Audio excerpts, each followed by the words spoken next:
Lakers fans, should you be worried about the game one blowout the Timberwolves just handed to you? I mean, 117-95. The Timberwolves came out, punched the Lakers in the mouth. Should we be worried, or is this just a weird fluke game? So honestly, my answer is, should you be worried? It's a bit of a mixed bag. I think, yes, there's some aspects that you look at this game and go, oh shit, the Lakers were not ready for this. Then there's other aspects you look at, listen, maybe this was a one-time thing. You know, maybe the Timberwolves shouldn't rely on this thing. We got a bad game from this player, that player. So we're going to go down, we're going to break down and say, hey, is this really an issue with the Lakers, and are they really in an area where they should be worried about getting upset, or is this a fluke game, and can we move on to game 2 tonight as you're watching this and saying, hey, we're going to be ready? I think the biggest thing you have to look at as Lakers fans be like, okay, you know what? We're okay. Was that LeBron did not have a very good game. He didn't score in the first quarter of a playoff game for the first time in his entire career. Ended up with 19, 5, and 3 and just really didn't look great. I mean, the guy is 40 years old. You have to kind of expect there's going to be games like this in the playoffs, and that's why it's really going to fall into the other pieces. Luka had 37, 8, and only 1 assist, and Luka, for the most part, was pretty good this game. The biggest thing is you look at 1 assist for a guy like Luka Doncic, and you say, hey, nobody was really getting open. Nobody's really hitting their shots, and I think they only had, as a team, 15 assists the Lakers did. They weren't getting a lot of ball movement, and the few times they were getting ball movement, it was not leading to hitting open shots. Austin Reaves had 16, 3, and 3, in which I think he went 1 for 6 in the first half. You didn't get a great game from Austin Reaves. You did not get a good game from LeBron James. Rue didn't really have that great of a game. Jackson Hayes only played 8 minutes. They just couldn't really keep him on the court because Naz Reid was torching everything. It's like, okay, what is going on? Dorian Finney-Smith didn't really have a great... There's not really many people you could look at on this Lakers team outside of the 37 points from Luka. They could say they had a good game. And I think that being the case gives you a bit of hope as a Lakers fans. But then you look on the other side of the Timberwolves. Anthony Edwards had 22, 8, and 9, which is cool, but really he was having a hard time on the offensive side of the ball scoring. You got 16, 5, and 5 from Julius Randle, which is probably something similar you're going to get. I think that's what you can kind of expect from Julius Randle. He had his good moments. You got 25, 9, and 2 from Jaden McDaniels.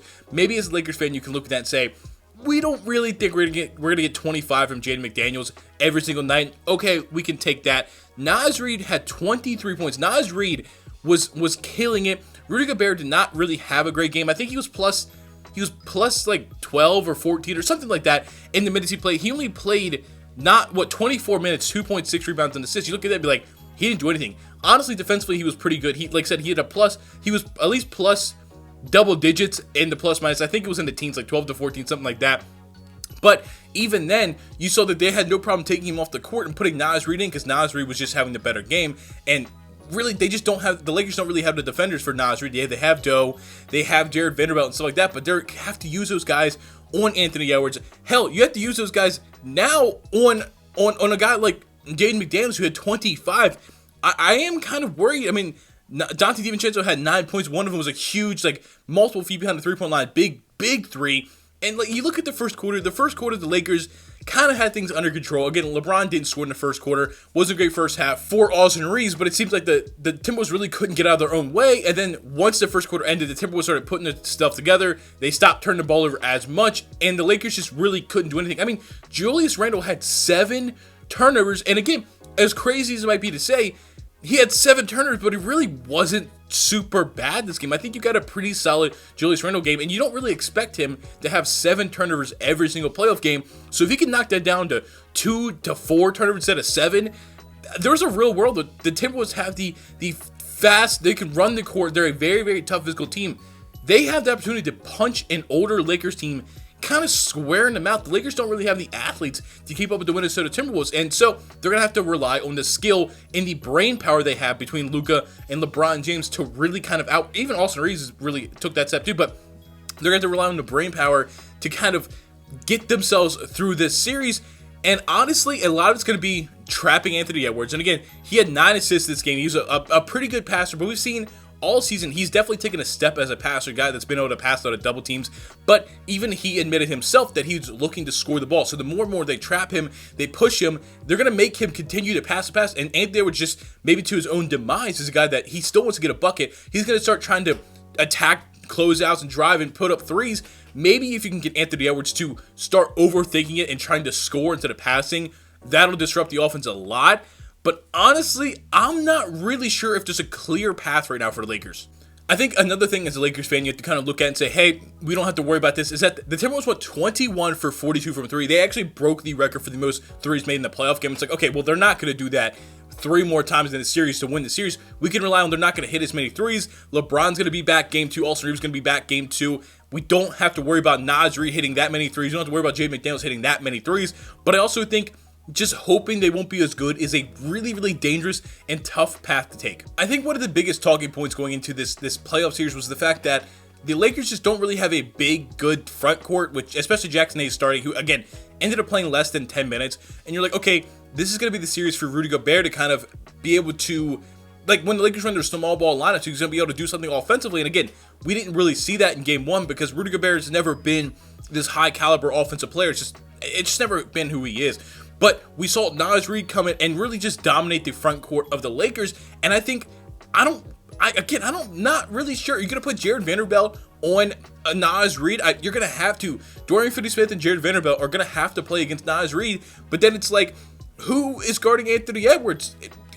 Who's guarding Anthony Edwards? You got to keep Dorian Finney-Smith out there for Anthony Edwards. You got to have Austin Reaves locked in defensively. You have to have Luka Doncic out there locked in defensively. And of course, you have to have LeBron James locked in defensively. I don't know if the Lakers have enough defenders to stop a hot Timberwolves team. And if Nas Reed's going to give you these kind of games, if Jaden McDaniels is going to give you these type of games, Dante DiVincenzo is always a threat to go off for 20, 25 points in a playoff game like we saw last year with the New York Knicks. They have to find ways. They have to have everybody locked in defense because, listen, Luka had 16 points in the first quarter, but was really the only person doing anything. And then once they started blitzing Luka, it made it hard. Like, literally, almost nobody else could do anything that first half, especially that first quarter outside of Luka Doncic. They just, I don't know what it was. Austin Reaves had probably, I'd say, his worst game in a long time since he's really been like a good level player. I'd say, again, we already talked about LeBron James not having a good game. Rui didn't really do much at all. Dorian Finney-Smith didn't do much at all. Gabe Vincent didn't do much at all. Like, they just, I think this was a mixture of the role players for the Timberwolves getting absolutely hot and hitting everything, and then the role players for the Lakers, and even the star player in LeBron James just not being there. And we know from years past, LeBron James has always, not always, but a good part of LeBron James' career, game 1s are always a bit of a, usually of a down game, figuring things out. Then it comes back strong, and that's what I'm absolutely hoping for Lakers fans and for LeBron James, is that he comes back game 2 more locked in, especially because they go down 0-1 at home. But the problem is, we've also talked about this before, LeBron James is now 40 years old. He can't just flip that switch and turn into playoff Bron like that. He even said himself in the podcast does with Steve Nash that it takes him a little bit longer to rev his engines now. And if we saw this kind of game in game 1, it could be game 3 or 4 until we see a high level of LeBron play. And by that point in time, it could be too late for the Los Angeles Lakers. So Luka's got to continue just doing what he does, which we all know what Luka does. He's one of the best players in the league. I think he continues doing that. I think Rui is going to have a big games. I think Austin Reaves is definitely, at least the next game or two until LeBron's fully ready, going to have to be at a phenomenal offensive player next to Luka Doncic. And then they need Dorian Finney-Smith. They need Jared Vanderbilt. They need, again, also Rui on defense doing anything they can because they do truly lack the perimeter defenders to stay with the Timberwolves. And again, as a Timberwolves fan, I think this is a game you're very happy winning. If you didn't get this big explosion of points from Anthony Edwards, who seemed to kind of struggle a bit offensively. Again, Rudy Gobert was not great. And the fact you still walked out of this game because Jaden McDaniels hit multiple threes, Nas Reed hit multiple threes, I think you feel pretty damn good. I think you feel pretty damn good about this series. You go up 1-0 in LA. You're going to go back to Minnesota at worst, at the absolute worst, 1-1. At the best, you sweep the Lakers in Los Angeles. And at that point in time, you already now control the entire series. And the Lakers just showed you that they don't really have much of an answer for Nas Reed. And again, if Jaden McDaniels is going to be hitting this many threes, the Lakers don't really have options for that defensively.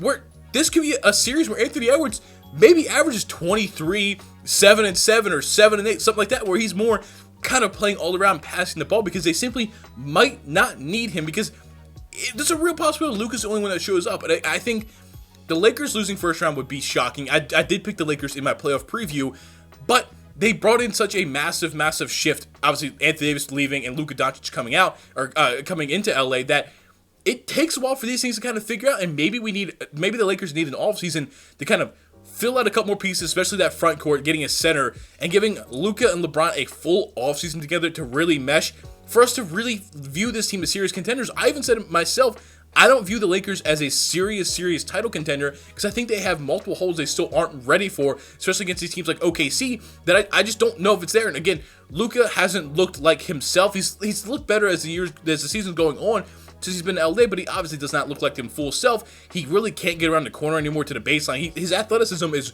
just not there right now, whether it's the injury or the weight he's gained. Luka needs to do work. But again, the point is, I'm overacting the game one.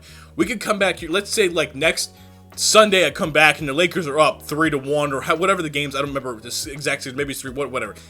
What I'm saying is, everything I'm saying in this video could be a moot point. It just could not matter, and that's fine. But the purpose was to overact game one. So as a Lakers fan, before you get down there and start ripping me to shreds for whatever I'm saying, remember, this is only a game one overreaction. I'm not saying the series is over. There's a real chance this goes 7 games, which actually I would enjoy it. And you know what? I can't not root for LeBron James. So we'll see, man. We'll see.